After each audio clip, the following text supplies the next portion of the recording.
1. Pada tahun 1944 Saipan yang dikuasai oleh Jepang jatuh ke tangan sekutu, diikuti Papua Nugini, Kepulauan Salomon, dan Kepulauan Marshall yang akhirnya seluruh garis pertahanan Jepang hancur.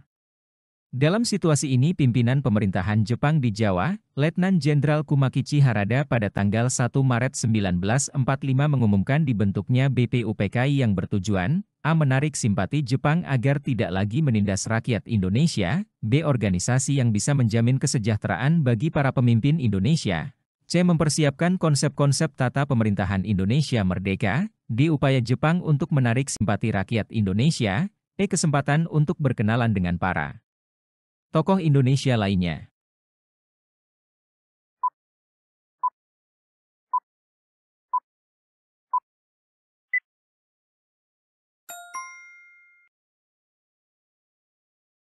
BPUPKI dibentuk dengan tujuan untuk menarik simpati rakyat, karena Jepang sangat membutuhkan bantuan rakyat Indonesia guna menahan serangan. 2. Pembentukan Badan Usaha-Usaha Persiapan Kemerdekaan Indonesia, Dokuritsu Junbicho Sakai, oleh pemerintah Jepang pada 1 Maret 1945, pada hakikatnya dimaksudkan untuk A. Meredam kemarahan bangsa Indonesia, B. Memberikan kebebasan pada bangsa Indonesia, C. Mendapat dukungan bangsa Indonesia dalam Perang Pasifik, D. Mengamankan kepentingan-kepentingan Jepang di Indonesia, E. Memberikan kesan pada bangsa Indonesia bahwa Jepang bukan penjajah.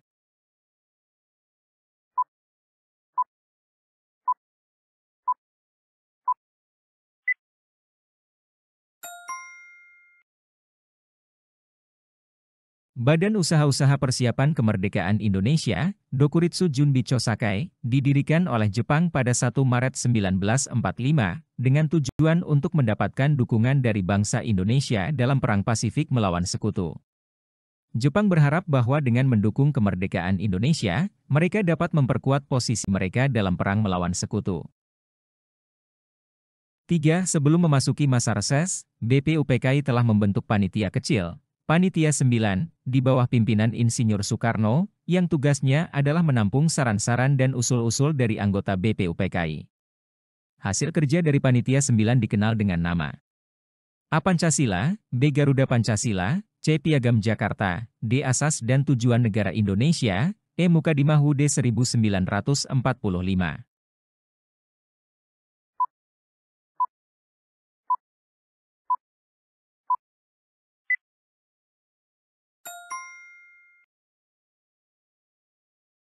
Panitia 9 yang dipimpin oleh Insinyur Soekarno bertugas untuk menampung saran-saran dan usul-usul dari anggota BPUPKI. Hasil kerja dari Panitia 9 ini dikenal dengan nama Piagam Jakarta, yang merupakan landasan untuk pembentukan negara Indonesia merdeka. 4. Setelah berhasil menjalankan tugasnya, BPUPKI kemudian dibubarkan. Selanjutnya pada tanggal 7 Agustus 1945, Pemerintah Pendudukan Jepang membentuk APNI, BHIHO, CPTA, DPPKI, E Fujinkai.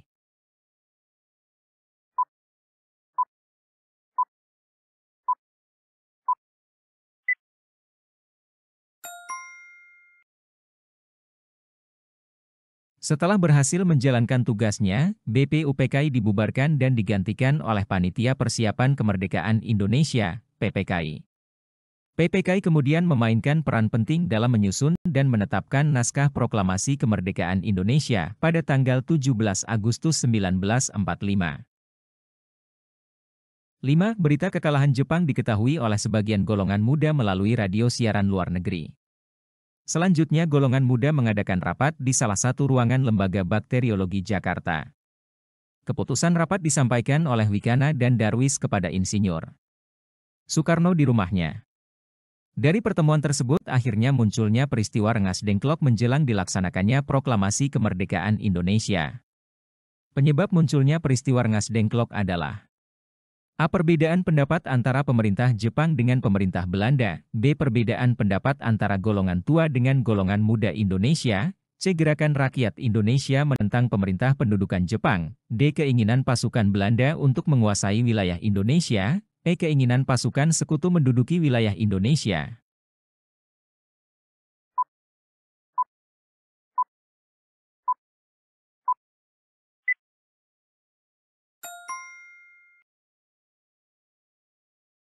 Peristiwa Rengas Dengklok terjadi karena adanya perbedaan pendapat antara golongan muda, yang ingin segera memproklamasikan kemerdekaan Indonesia dengan golongan tua yang lebih berhati-hati dan ingin melakukan persiapan yang lebih matang sebelum memproklamasikan kemerdekaan. Golongan muda mendesak Insinyur Soekarno dan Muhammad Hatta untuk segera memproklamasikan kemerdekaan, sementara golongan tua ingin menunggu keadaan yang lebih kondusif setelah kekalahan Jepang. 6. Adanya perbedaan sikap antara golongan tua dan golongan muda, mengenai kapan saat yang tepat untuk memproklamasikan kemerdekaan Indonesia menyebabkan terjadinya peristiwa, A. Proklamasi, B. Sidang BPUPKI, C. Sidang PPKI, D. Rengas Dengklok, E. Rapat Pernuda.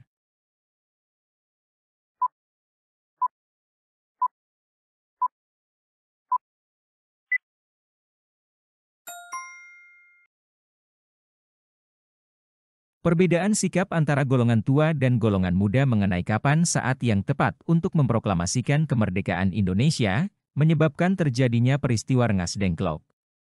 Golongan muda yang ingin segera memproklamasikan kemerdekaan melakukan rapat di Rengas Dengklok, dan mengeluarkan ultimatum kepada Soekarno-Hatta agar segera melakukan proklamasi kemerdekaan. 7. Perumusan teks proklamasi kemerdekaan Indonesia berlangsung tanpa disaksikan Maeda sebagai tuan rumah.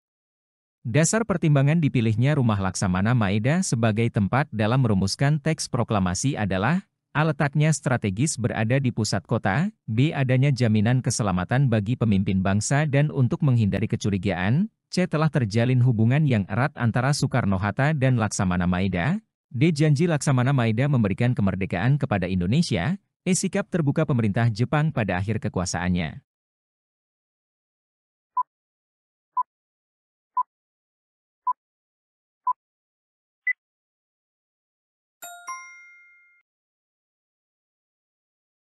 Rumah Laksamana Maeda dipilih sebagai tempat untuk merumuskan teks proklamasi kemerdekaan Indonesia, karena dianggap aman dan untuk menghindari kecurigaan pihak Jepang. Dengan demikian, kegiatan tersebut dapat dilakukan tanpa disaksikan oleh pihak Jepang yang masih berkuasa pada saat itu.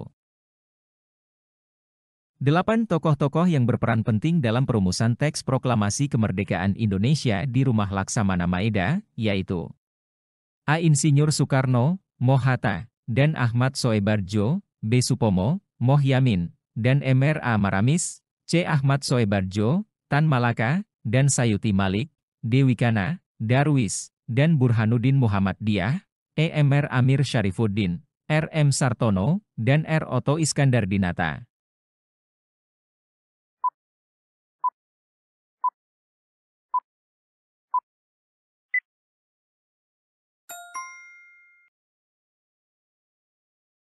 Tokoh-tokoh yang berperan penting dalam perumusan teks proklamasi kemerdekaan Indonesia di Rumah Laksamana Maeda adalah Insinyur Soekarno, Moh Hatta, dan Ahmad Soebarjo. Mereka adalah tokoh-tokoh kunci yang terlibat dalam peristiwa tersebut dan berperan dalam menyusun teks proklamasi, yang kemudian dibacakan pada tanggal 17 Agustus 1945.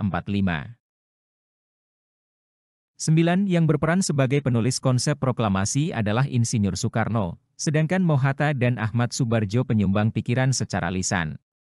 Setelah selesai rumusan teks proklamasi tersebut barulah diketik naskah proklamasi kemerdekaan Indonesia yang otentik dalam bentuk A. Naskah asli tulisan tangan yang terdapat coretan, B. Naskah tulisan tangan yang ditandatangani Soekarno, Hatta, C. Naskah ketikan yang ditandatangani Soekarno, D. Naskah ketikan yang belum ditandatangani, E. Naskah ketikan yang ditandatangani Soekarno-Hatta.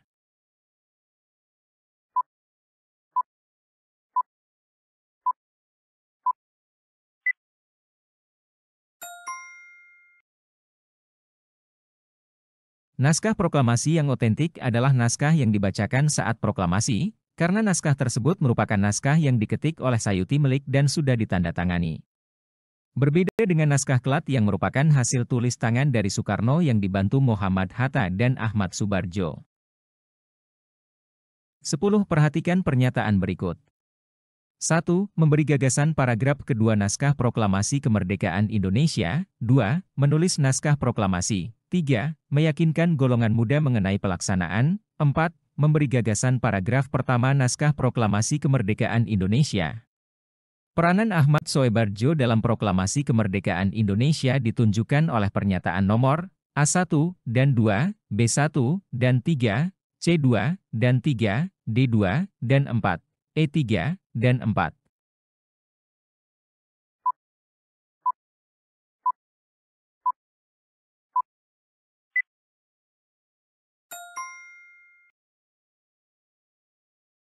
Ahmad Soebardjo memiliki peranan yang penting pada masa proklamasi kemerdekaan Indonesia. Peran Ahmad Soebardjo antara lain, memberikan gagasan kalimat pertama naskah proklamasi kemerdekaan Indonesia, yaitu Kami Bangsa Indonesia dengan ini menjatakan kemerdekaan Indonesia. Meyakinkan golongan muda mengenai pelaksanaan kemerdekaan. 11. Berita proklamasi kemerdekaan Indonesia dapat tersebar luas ke berbagai wilayah Indonesia dengan cepat.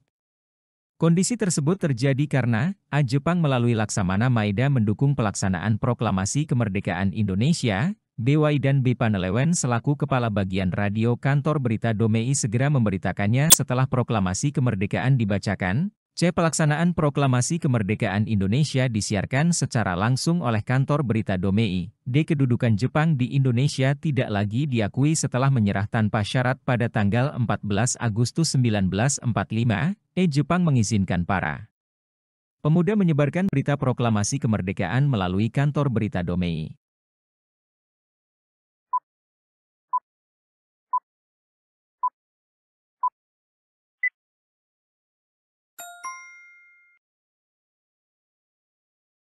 Waidan B. Panelewen selaku Kepala Bagian Radio Kantor Berita Domei, segera memberitakannya setelah proklamasi kemerdekaan dibacakan. Kantor Berita Domei merupakan salah satu media yang berperan penting dalam menyebarkan berita proklamasi kemerdekaan Indonesia ke berbagai wilayah Indonesia dengan cepat. 12. Konsep teks proklamasi kemerdekaan Indonesia terdiri atas dua kalimat. Makna kalimat pertama dalam teks proklamasi kemerdekaan Indonesia adalah A. Kemauan kekuatan, B. Pengalihan kekuasaan, C. Penyerahan kekuasaan, D. Perjuangan kemerdekaan bangsa Indonesia, E. Kemauan bangsa Indonesia untuk menentukan nasibnya sendiri.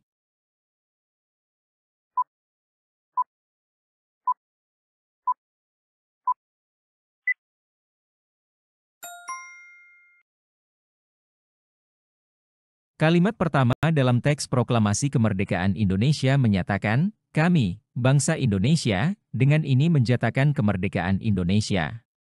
Kalimat ini mengandung makna bahwa bangsa Indonesia menegaskan kemauannya untuk menjadi merdeka dan menentukan nasibnya sendiri. 13. Proklamasi merupakan titik puncak perjuangan bangsa Indonesia dalam melenyapkan penjajahan bangsa asing. Makna proklamasi kemerdekaan bagi bangsa Indonesia adalah A. Indonesia bisa duduk sejajar dengan negara-negara lain, B. Indonesia bisa keluar dari PBB, C. Indonesia kembali jatuh ke tangan sekutu, D. Indonesia dapat membalas dendam kepada Belanda dan Jepang, E. Indonesia bisa menguasai negara lain.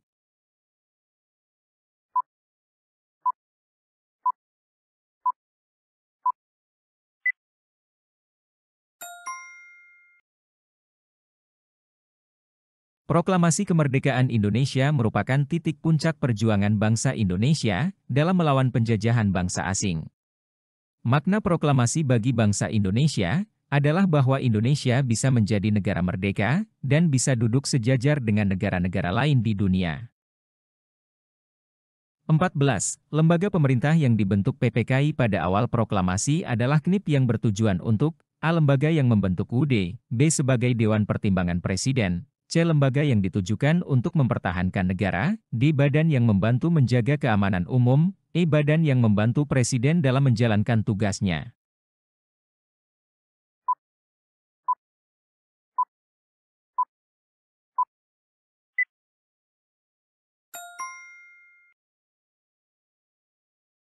PPKI membentuk Komite Nasional yang bertujuan untuk membantu tugas-tugas Presiden sebelum dibentuknya perwakilan rakyat. 15. Perhatikan hasil sidang di bawah ini. 1.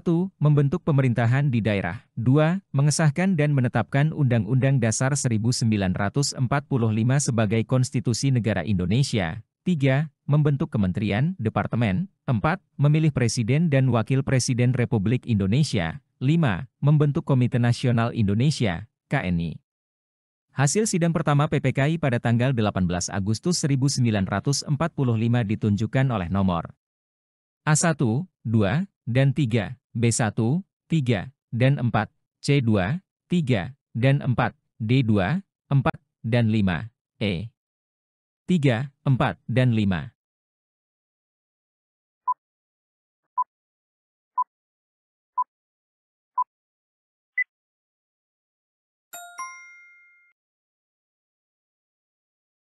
Hasil sidang pertama PPKI pada tanggal 18 Agustus 194,5 mencakup mengesahkan dan menetapkan Undang-Undang Dasar 1945 sebagai Konstitusi Negara Indonesia, Nomor 2, memilih Presiden dan Wakil Presiden Republik Indonesia, Nomor 4, dan membentuk Komite Nasional Indonesia, KNI, Nomor 5.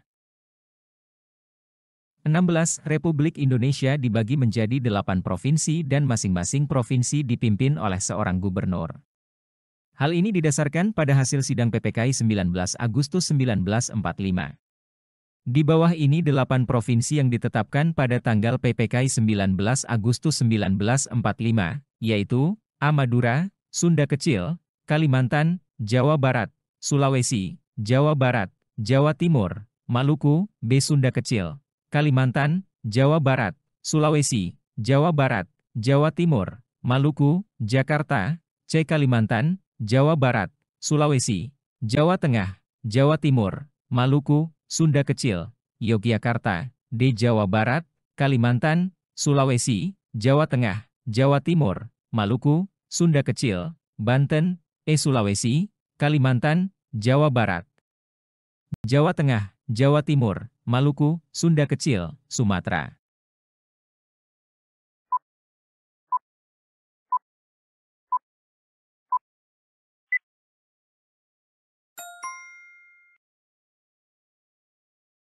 Pada 19 Agustus 1945, Indonesia menetapkan wilayahnya Sidang Panitia Persiapan Kemerdekaan Indonesia, PPKI. Saat itu, Indonesia menetapkan 8 provinsi yang merupakan bagian dari wilayahnya. Kelompok ini mendeklarasikan pemerintahan baru pada 31 Agustus dan menghendaki Republik Indonesia yang terdiri dari 8 provinsi, Sumatera, Kalimantan, tidak termasuk wilayah Sabah, Sarawak dan Brunei, Jawa Barat, Jawa Tengah, Jawa Timur, Sulawesi, Maluku, termasuk Papua, dan Nusa Tenggara. 17. Sejak awal kemerdekaan, provinsi-provinsi di Indonesia telah mengalami pemekaran dari 8 sampai sekarang menjadi 34 provinsi. Berikut ini provinsi yang tidak mengalami pemekaran sampai sekarang adalah A. Jawa Barat, B. Kalimantan, C. Sulawesi, D. Sunda Kecil, E. Jawa Timur.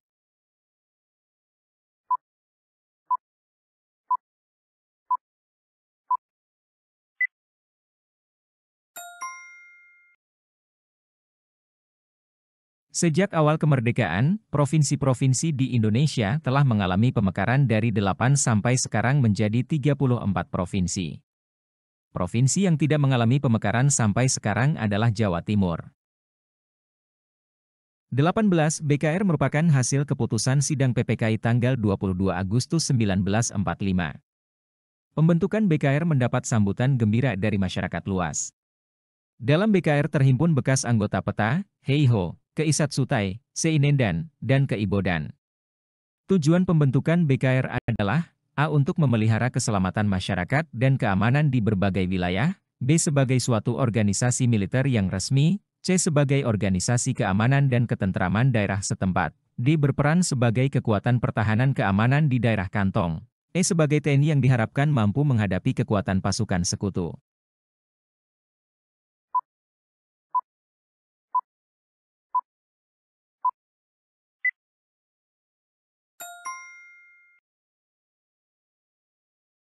BKR, Badan Keamanan Rakyat, dibentuk dengan tujuan untuk memelihara keselamatan masyarakat dan keamanan di berbagai wilayah.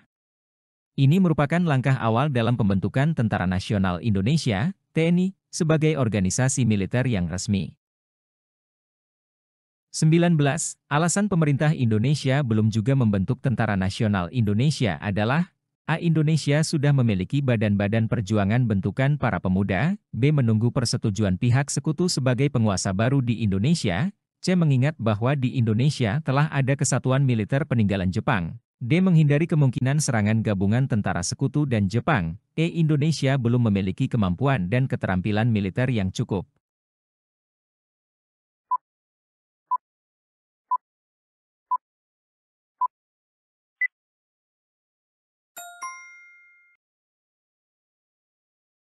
Alasan pemerintah Indonesia belum membentuk Tentara Nasional Indonesia, TNI, setelah proklamasi kemerdekaan, adalah untuk menghindari kemungkinan serangan gabungan tentara sekutu dan Jepang, yang pada saat itu masih berada di Indonesia.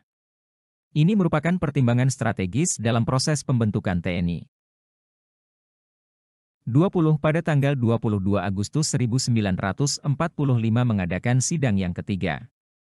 Hasil sidang ketiga merupakan hasil realisasi dari sidang PPKI kedua tanggal 19 Agustus 1945. Salah satu keputusan penting yang diambil dalam sidang PPKI yang ketiga adalah A. Menetapkan bahwa PPKI berfungsi sebagai MPR, B. Membentuk 12 departemen, C. Pembentukan Partai Nasional Indonesia, D. Menetapkan rancangan UUD 1945, E. Memilih presiden dan wakil presiden.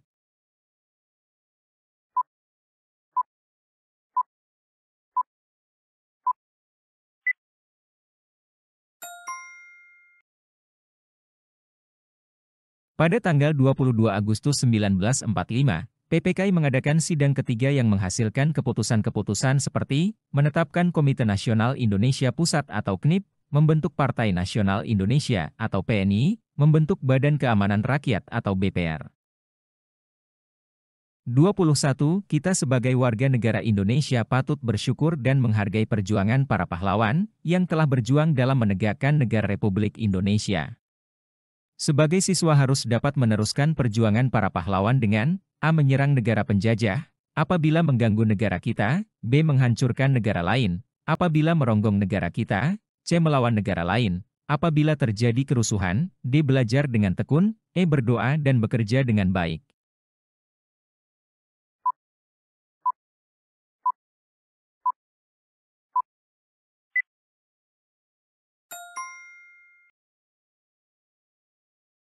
Sebagai siswa, cara terbaik untuk meneruskan perjuangan para pahlawan adalah dengan belajar dengan tekun untuk menjadi generasi yang cerdas, kreatif, dan berdedikasi dalam membangun bangsa dan negara.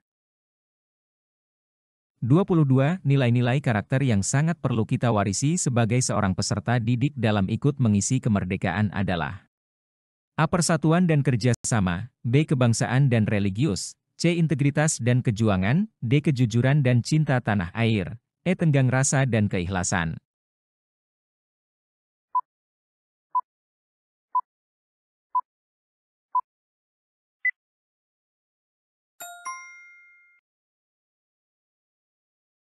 Semua nilai-nilai yang disebutkan sangat penting untuk diwarisi sebagai peserta didik yang ikut mengisi kemerdekaan.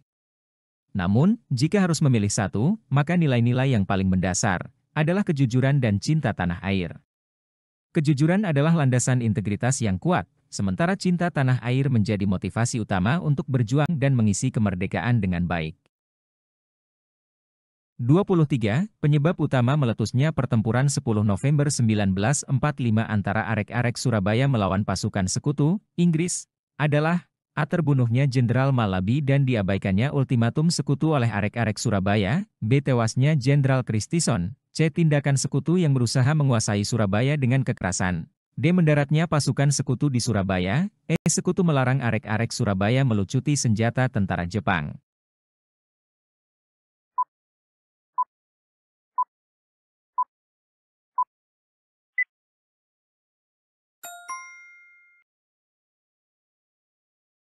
Penyebab utama meletusnya pertempuran 10 November 1945 antara arek-arek Surabaya melawan pasukan sekutu, Inggris, adalah terbunuhnya Jenderal Malabi dan diabaikannya ultimatum sekutu oleh arek-arek Surabaya.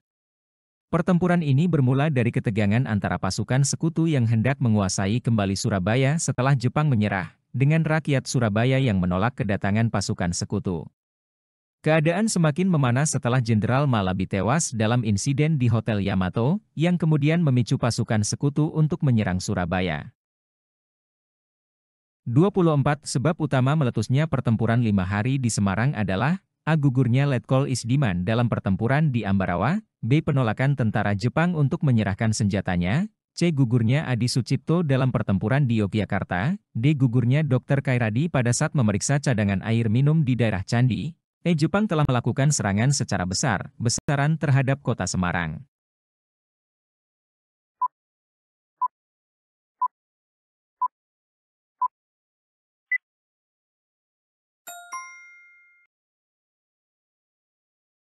Penyebab terjadinya pertempuran 5 hari Semarang ada 2 hal, yaitu larinya tentara Jepang dan tewasnya Dr. Karyadi. Sejak tanggal 15 Oktober 1945, pertempuran sengit sudah terjadi antara pasukan Indonesia dengan tentara Jepang. 25. Kedatangan pasukan AFNI yang diboncengi Nica pada tanggal 17 Oktober 1945 di Jawa Barat, menimbulkan sengketa dengan TKR Bandung. Salah satu penyebab terjadinya peristiwa Bandung Lautan Api pada tanggal 23–29 Maret 1946 adalah A. Terjadinya pertempuran antara sekutu dengan rakyat Bandung yang menyebabkan hancurnya kota Bandung Selatan, B. Terjadinya aksi pembumi hanguskan kota Bandung Selatan oleh rakyat Bandung Selatan, C. Terjadinya aksi pembumi hasukan kota Bandung oleh sekutu, D. Rakyat Bandung tidak mau menyerahkan senjatanya dan menolak meninggalkan kota Bandung, E. Belanda telah melakukan pembakaran terhadap kota Bandung.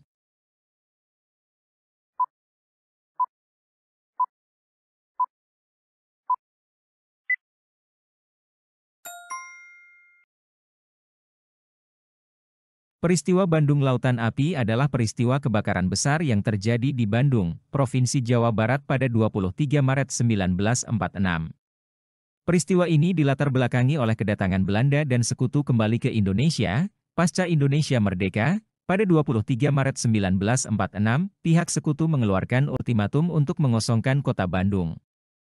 Rakyat Bandung tidak rela jika pihak Belanda dan sekutu memanfaatkan wilayah Bandung demi kepentingan mereka.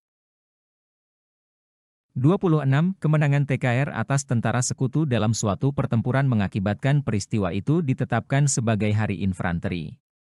Pertempuran itu adalah A. Pertempuran Medan Area, B. Puputan Margarana, C. Pertempuran 10 November 1945 di Surabaya, D. Bandung Lautan Api, E. Palagan Ambarawa.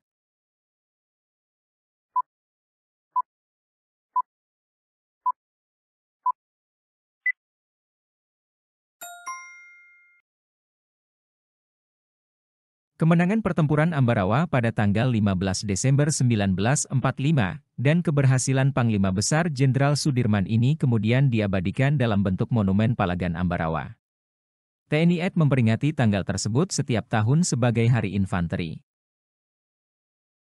27 tanggal 10 November ditetapkan sebagai Hari Pahlawan karena A. Banyak pejuang Indonesia gugur dalam pertempuran 10 November 1945 di Surabaya, B. Arek-arek Surabaya berhasil membunuh Brigadir Jenderal Malabi, C. Pasukan Inggris mengerahkan pasukan darat dan lautnya untuk menghancurkan kota Surabaya, D. Bung Karno dan kawan-kawan berhasil mengobarkan semangat kepahlawanan pemuda-pemuda Surabaya, E. Walaupun dengan kekuatan senjata yang tidak seimbang, arek-arek Surabaya berjuang dengan gigih dan pantang menyerah demi RI.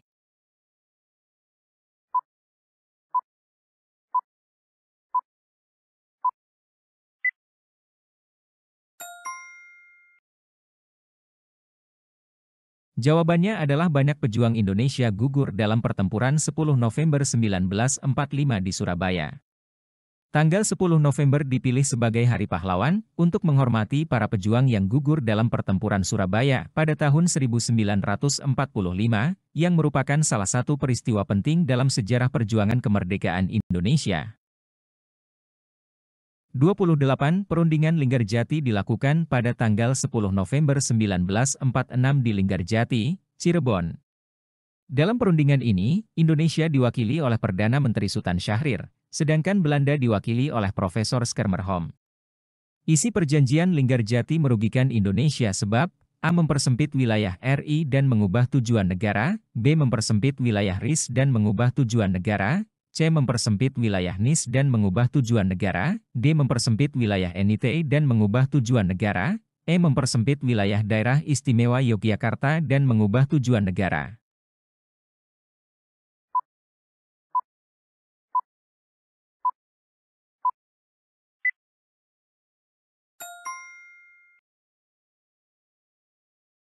Perundingan dan hasil perjanjian Linggarjati dianggap banyak kalangan merugikan Indonesia, karena wilayah kekuasaan Indonesia yang berdaulat sangat kecil dan terbatas. Indonesia harus mengikuti dan bergabung menjadi negara persemakmuran di bawah kerajaan Belanda dengan Ratu Belanda sebagai ketuanya. 29. Walaupun di berbagai bidang, perjanjian Linggarjati sangat merugikan bangsa Indonesia, tetapi di satu sisi kita melihat hikmah sebagai keuntungan, yaitu A. Wilayah Indonesia menjadi semakin luas, B. Bentuk negara sesuai dengan cita-cita proklamasi, C. Berakhirnya sengketa antara Indonesia dengan Belanda, D. Para pemimpin Indonesia duduk sejajar dengan pemimpin Belanda, E. Adanya pengakuan kedaulatan atas wilayah Indonesia oleh Belanda.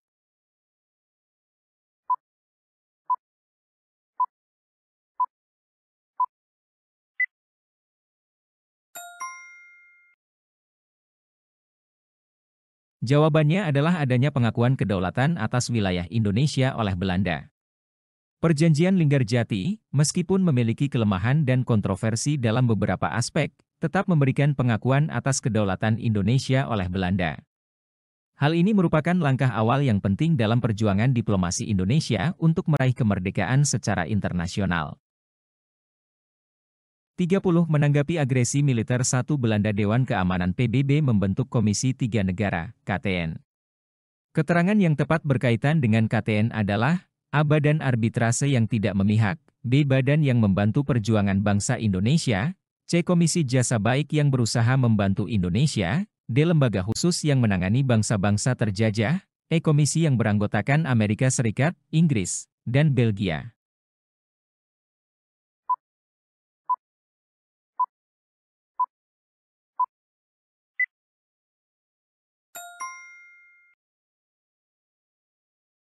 Komisi 3 Negara, KTN, awalnya Committee of Good Offices for Indonesia, berperan menengahi konflik yang terjadi antara Indonesia dan Belanda pada agresi militer Belanda I, sebagai badan arbitrase yang tidak memihak. Karena Indonesia dan Belanda masih terus berseteru, dan juga Belanda belum menyerah untuk menguasai tanah air.